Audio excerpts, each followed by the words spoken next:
The rainy season began in early summer, and June had no exception.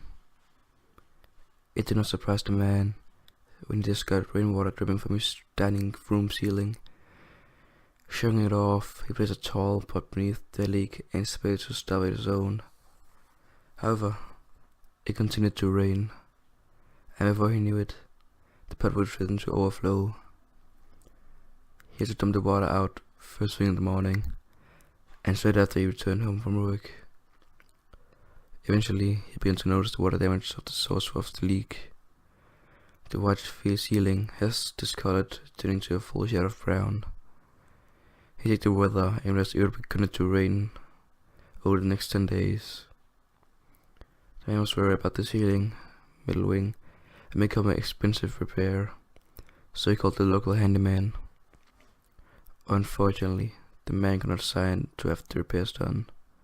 Only his landlord could. It was frustrating policy. The man called his landlord, but could not reach him. He left in a few voicemails, telling how the damage was becoming progressively worse. The man was clueless as to why his landlord would not return his calls. They usually kept in touch, speaking at least twice a month. Finally, he responded that they would not be held accountable for any damage sustained. One night, the man was startled awake by a massive thump. He quickly turned to his bedside lamp, and just vaguely, he could see an overturned table and a large shape laying across it. He sprinted out of his apartment and called the police, gagging at the smell. The man sat in his police station with a blanket wrapped around his shoulders and a cup of coffee resting his hands on. He did know one thing.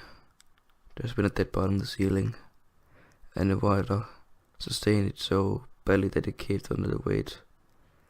So far, the body was unidentifiable. Due to the rainwater, it was being autopsied. While the man waited, he called his landlord and finally reached him.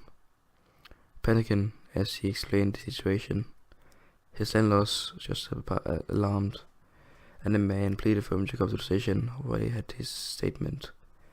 The man paused as the detectives crossed over to him and lowered his phone, wondering if the body was identified. His blood ran immediately cold, and he shook his head in terror.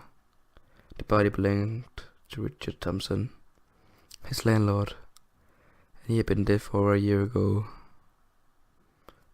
That's not what disturbed him the most. If his landlords were dead, then who was pretending to be him?